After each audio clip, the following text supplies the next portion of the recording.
And now, that sophomore year of college, I didn't have a relationship with Jesus, but I found myself in a relationship with Kirsten for 2 weeks. And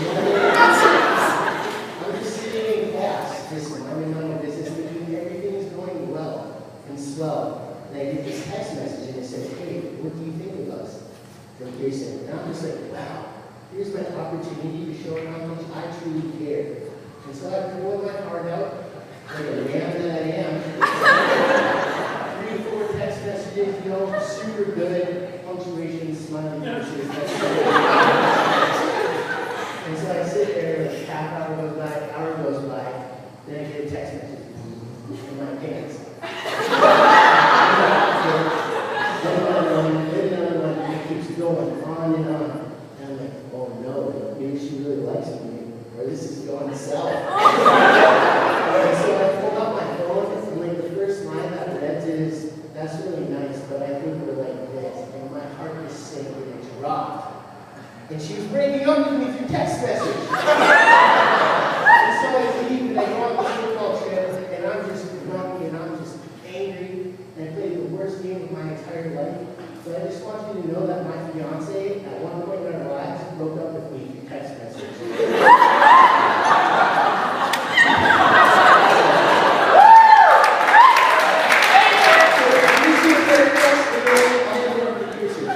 Father, I just thank you so much for tonight, God, for restoring the glory. You're awesome. And just your provision and everything, Father, and that you are immeasurably more than we could ever ask for. God, I just pray that you would speak tonight, that you would come through in that fire, just fill this place. Papa, and that broken hearts would come to repentance, and that they would come to a relationship with you, Papa. We just thank you for everything that you do, and we love you a lot. In Jesus' name, amen. Amen. Woo!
Transportation, they might have it, but it's really crappy.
walk upon the waters, or we would lead me.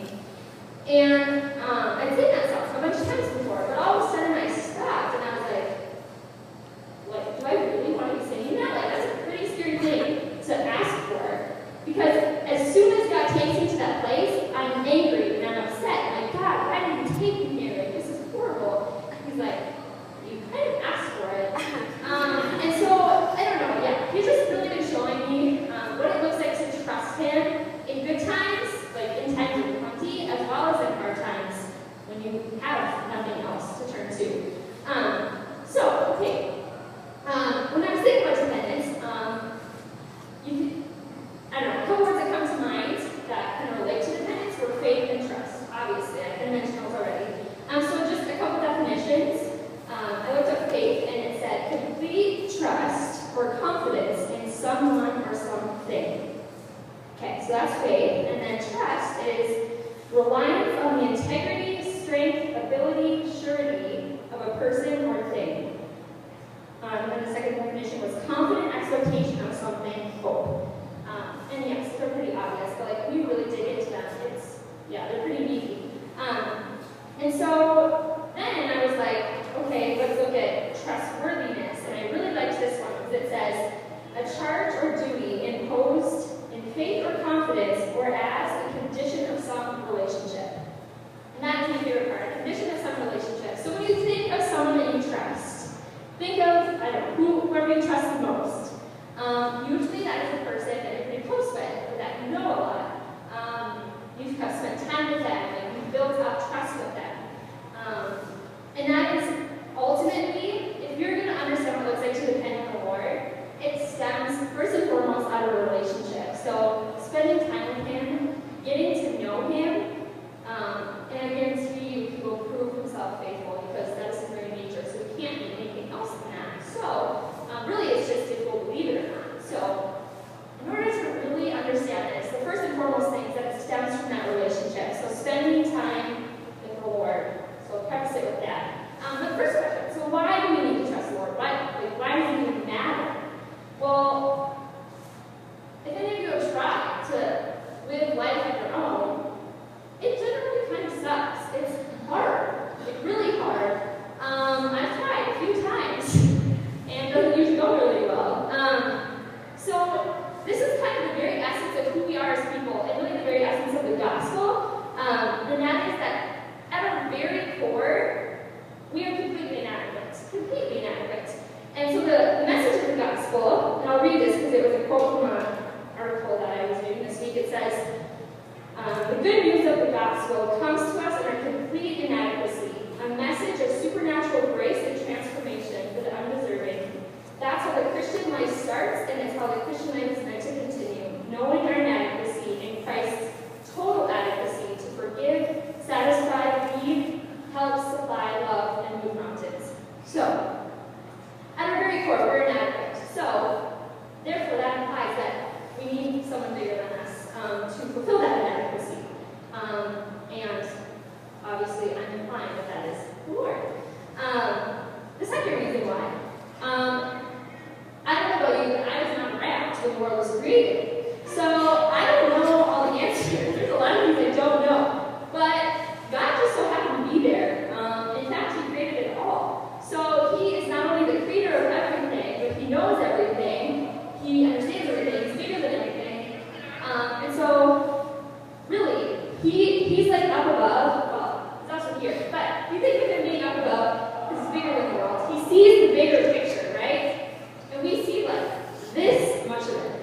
And so it's like we're trying to go through this journey called life with like narrow vision goggles on. I mean, you see a little tiny part, we're like, oh, I got this. And there's someone like up above you, like, oh, go this way, go this way. So that's God. So he sees the bigger picture. We only see in part. And we see this in 1 Corinthians 13:12. And it says, now we see things imperfectly, like puzzling reflections in a mirror. But then we will see everything with perfect clarity. All that I know now is partial and incomplete, but then I will know everything completely, just as God now knows me completely. So, while we're living here on this earth, I mean, yes, as we go through, we're going to know God more and more. We'll learn more and more about him, but until we get to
someone was like this before, and now they're like this, and their name changes because of it. And God is the same way. Like, God's name is directly connected to his nature. So we see tons of names in the Bible for God, and I'll just name a few of them. And first one I mentioned, he's the creator of the universe.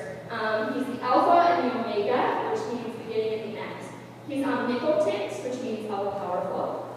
Omniscient, which means all-knowing. Omnipresent, which means all places. The one that I love, because it connects directly to this, he's Jehovah Jireh, which means the Lord provides. Like, Jehovah Jireh, that's his name, and his name means the Lord provides. So if you see that direct connection. So yes, not only like his very name describes who he is. And because it's his name, he doesn't change his name just like he changed people. So therefore, his nature is unchanging. We'll talk about that later. Why else can God be trusted? Well, aside from his names, you can look all through the Bible. There's stories time and time and time again, God proving himself faithful when people like us were like, I don't really know if you're going to really come through. And one of the bigger stories that I've been thinking about lately, and a few of us in one of our Bible studies, is the Israelites, right? There are people that are infamous for doubting God. Like, God says, I will provide for you, I will lead you out of the desert, I will do this, and like 2 seconds after he says that, they're like, I don't know, is God really God? Is he really going to come through? Like, you think, like, are you stupid? But then you're like, oh, that's me, like, all the time. And one of the stories that I love, the Israelites, and you can try it over and over again, but the one that I love the most is, okay, they're in the desert, and they're like, we don't have food. And God's like, don't worry, I got you. And he's like, I will provide food out of heaven. And so he provides manna out of heaven. Okay? This is like coming out of the sky. Food. And he tells the Israelites, he said, go and collect every single day. Like, just however much you need for that day. But no more than that. Like, just enough for that day. Except for on the Sabbath. Then you can collect, or no. The day before the Sabbath, collect enough for the Sabbath. So you don't have to go out on the Sabbath. But every other day, just enough for that day. But what do you think they do? They go out and they're like freaking out that God's not going to provide, so they scrounge up all that they can possibly get, okay? Like way more than what they need for that day. And God, being super funny like he is, turns it to worms overnight. Like God's like, no, I promised I would provide, and you didn't believe me, so bam, that food, you can't eat it anymore, it's dead. That sounds really mean, but sure enough, he provides again the next morning. So like, you just totally see people all through the Bible saying, like, they're doubting God, and doubting that he's going to provide. And time again, God is merciful, and he provides. Anyways, because, yeah, he's amazing like that. We see this all the time, and I can name so many other stories. Like, one quick one, Abraham, like I already mentioned. God says, you're going to be the father of many nations before he even has a child. And he's like, I don't know how old, 80, 90. He's really old, and God says, you're going to be the father of many nations. And he tells him this, like, before he has a child. And then you see Abraham doubting, and so then he goes and he sleeps with, get her name? Hagar. Yeah, her. Hagar, the maidservant, and has a child with her. And God's like, no, that's not what I had planned. You were supposed to wait until Sarah had a baby. Sarah was his wife. And then we see what happened, and Ishmael came from Hagar, and Isaac, and Ishmael's the father of like the Arab nations. So like, yeah, there's, you could say there were some consequences, and yes, that's true, there are some consequences for our choices, but God is still sovereign in those choices, and he, in the end, will redeem all of those mistakes that we made. So, we're not going on too many tangents. Okay, why can God be trusted? Also because, like I mentioned earlier, he is unchanging. Like, everything else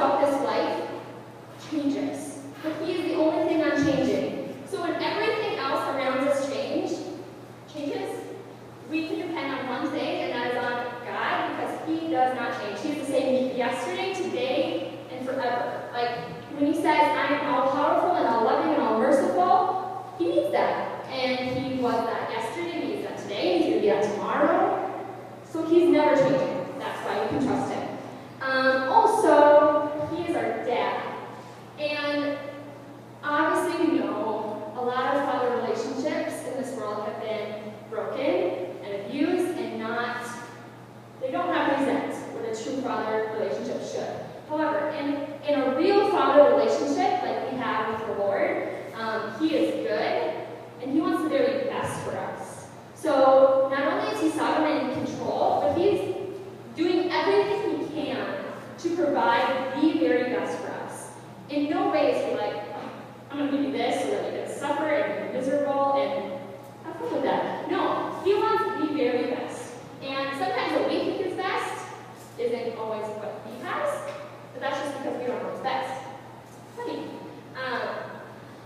Yeah, and also God is God. He is able, and you know the verse, Ephesians 3:20, Oprah's favorite verse, that says, now to him who is able to do far more abundantly than all that we ask or we think. Okay, comprehend that. Like, far more than we can ask or we can think. Like, think about the craziest thing that you can think, and he can do more than that. That is pretty crazy. So, that's our God. So that's kind of setting up why we can trust the Lord. And I could go on, as you can see, this could go hours. I'm not going to. So the second part is, when do we need to depend on the Lord? Well, the most obvious, when life is crappy, yes, it's super easy. It's like, I have nothing else to do. I have nowhere else to go. Help me. But we should also depend on him in the good times too, right? Like, recognizing, even when times are going super good, that I cannot do anything without him. Like, he is the reason for the very breath that I breathe, the very move that I make, like, the reason that I can talk. Like, there's been days where I was like, it's a miracle that I am alive, really, because of all the sicknesses in the world. The fact that I don't have a deadly illness, like, wow, that's a miracle. Or, yeah, the fact that I can get in my car and drive and get there safely, that's a miracle. Like, I don't know, in the good, like, we are so dependent on him. Like, he is the reason for everything that we are. So, we need to depend on him. Moral of that story, all the time, in every moment of the day. And this is why I'm so passionate about this, because it's like, how do you do that? Like, that is so hard. The good part about this is, it's a journey. Like, it is a continual learning process. It's not a destination. It's not something that you all of a sudden just reach and you're like, yes, like, I have finally realized what it's like to trust the Lord, and I'm trusting him at my fullest extent. Well, not really. I mean, it's a journey, and you continue to grow as you grow deeper in your knowledge of him and your relationship with him. You learn to trust him more. There's a quote. This is real encouraging, but by C.S. Lewis, and he says, "The thing is to rely on God. The time will come when you will regard all this misery as a small price to pay for having been brought to that dependence. Meanwhile, the trouble is that relying on God has to begin all over again every day as if nothing has yet been done."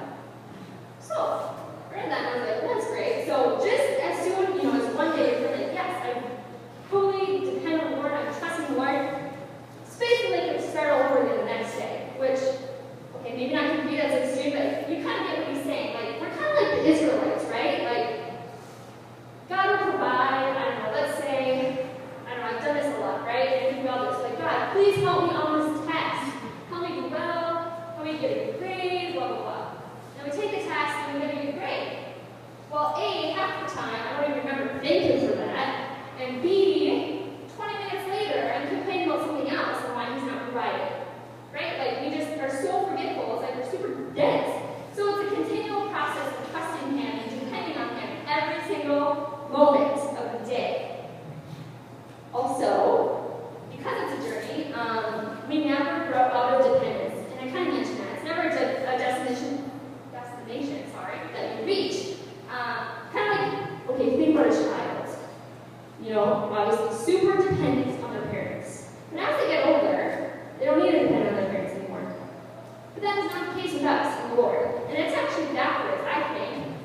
there are a couple of girls that are sisters, and then those sisters are also cousins of this girl. And one of the cousin of these sisters was dribbling up the court, and she got super close to the basket, and to me this is cool because I'm not an athlete, but she was dribbling super fast, and without even looking, just shoots the ball over to her cousin, just whoop, and then the cousin puts it up for a basket, and I was she didn't even turn her head, they just knew that was gonna happen. I'm sure they'd run that play, okay, sure, but the first thing someone said was, wow, you can tell that they've been playing together for a long time, right?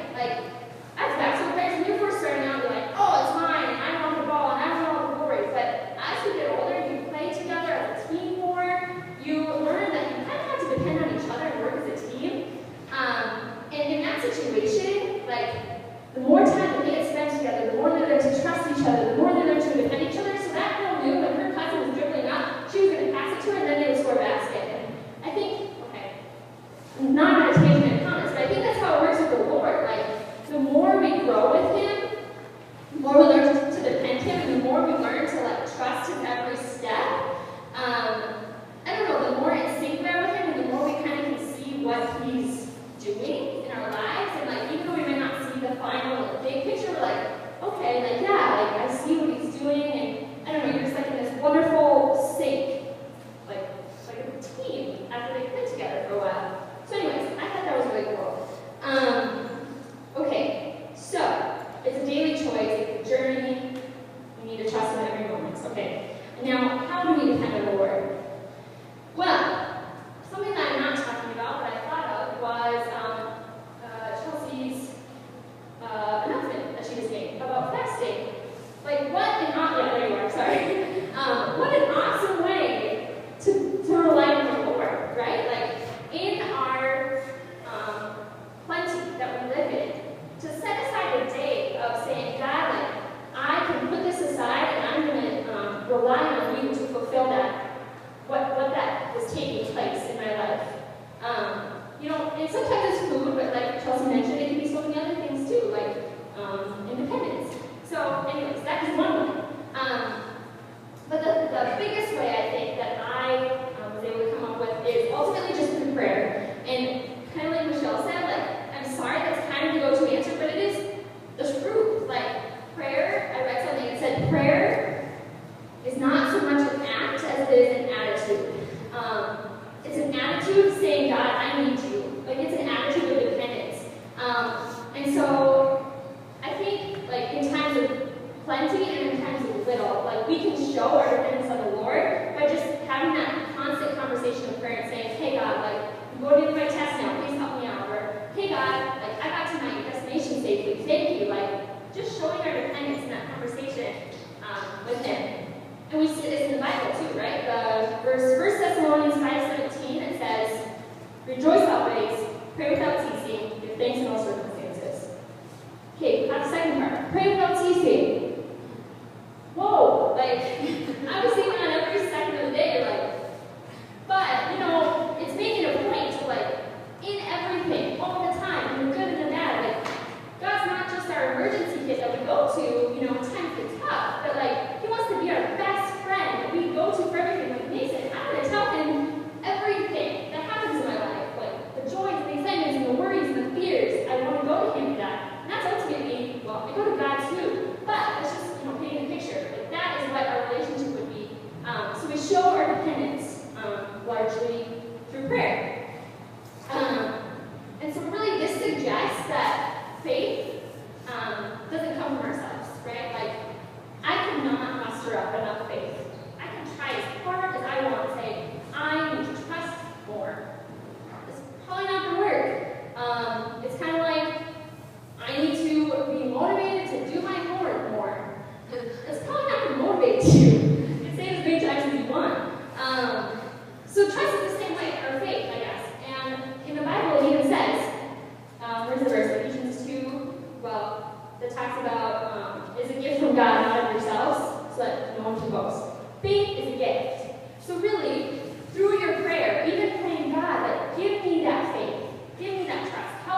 because the faith doesn't come from you, it makes it possible too. So in those times, praying, God, like, help me to trust you. And a verse that I love is Habakkuk, I don't know, 3:17 through 19. And I'll just read it to you. It says, even though the fig trees have no blossoms, and there are no grapes on the vines, even though the olive crop fails, and the fields lie empty and barren, even though the flocks die in the fields, and the cattle barns are empty, yet I will rejoice in the Lord. I will be joyful in the God of my salvation. The sovereign Lord is my strength. Whoa, like, even though everything around me is dying, and there's nothing, and it's crappy, like, you are still God. You are still good. And I think that just paints such an awesome picture of, like, we're supposed to depend on the Lord and have faith, even if we don't think that we can, even if we don't think that it's possible. Yeah, because God, like I said, is unchanging. So He's faithful even in those times. And so really, what I came up with is it's faith in His position. Like, if you really know who God is, and obviously that comes with spending time with Him, that is where your faith comes from. Faith in who He is in His position, and not in how He provides, but in who the provider is. And faith also involves faith in His timing. This is a classic one. How many times are we like, God, I want you to provide, and I want you to provide like this, and I want you to provide at this time. Well, we can't exactly do that because, once again, we don't know what's best. And how many times we get frustrated and angry with God, and we're like, God, you're not providing, where are you? He's like, I'm going to, just maybe 2 days from now, or not right this second. But either way, He will provide. He will provide. Bottom line, like, that looks different in every situation, but He will provide. So yeah, remember that. I'm almost done. I'm so sorry, guys. Really quick, what happens when we depend on the Lord? Well, obviously, He's glorified. The more we depend on Him, the more He's glorified, because the less it's about us, right? That is obvious, and I love that. I want it to be more about Him, less about me. Also, I mentioned we learn how to trust the Lord more, and we know Him in a more intimate way. And I don't know if I mentioned this, but the way that we grow in intimacy, if you imagine, like, going on a journey with someone, you're walking through the woods, and if someone were to tell you the destination, where you're going, you'd be like, okay, bye, like, go there, get there as fast as you can. And I feel like the same would be, if God were to reveal all His plans to us right away, we'd be like, okay, thanks, see ya, and like kind of forget about Him. But He purposely does it so that we have to trust Him. Because think about it, if you're going on this journey and you don't know where you're going, you have to trust that person you're with over the mountains, through the valleys, through the mud and the rivers and the oceans, whatever, all the trials you have to go through. Like, how much intimacy is built between you and that person? You grow together with them, you go through trials and good times with that person, and at the end, you're like, wow, I feel like I know you so much better. And that's how it is with the Lord, trusting Him each step of the way, and as we do that, we grow in our intimacy with Him and in our love of Him, ultimately. Gosh, I could go on forever about this. I don't know. Also, and this could be a really touchy subject, so I'm not going to talk about it that much, but basically allowing God the opportunity to provide, so kind of taking a position of dependence. And that's not to say just sit there and do nothing and say, okay, I'm allowing God to provide. No. It's not about being passive, but kind of how I thought about it in my head is, where do I go to first? So when I'm sick, it's not bad to go to the doctor, but who am I going to first? Ultimately, you should go to God first and say, God, I know you're the divine healer, and go to Him first. And ultimately, yes, if you're bleeding out of your head, go to the doctor. But who are we going to first? So, I don't know, that's what I'm going to say about that, but I will say too, when we allow God opportunity to provide, He does some really cool things. And I could tell you story after story after story. I don't know, one that I'll tell you, that's kind of Rachel Dieter about, and she knows about. So I recently heard about YWAM, kind of. And there was a guy that was like, I want to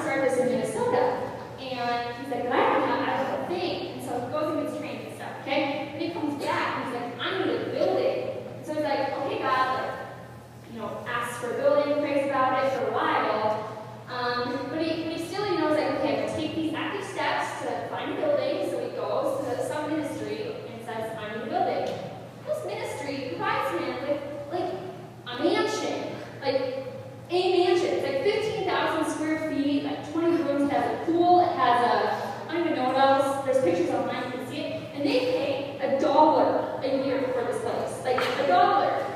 I mean, if that's not the Lord providing, I don't know what is. So, anyways, when the Lord provides, sometimes He does it in little ways, but He loves to do it in big ways, to blow our socks off. So, anyways, it's really cool. Yeah, okay, I think I should probably wrap up now. So, some takeaways. Sometimes we don't trust the Lord, and we choose our own way. But as I mentioned kind of before too, God is a God of mercy. He loves to redeem situations, and He totally will. We see this in the Bible too.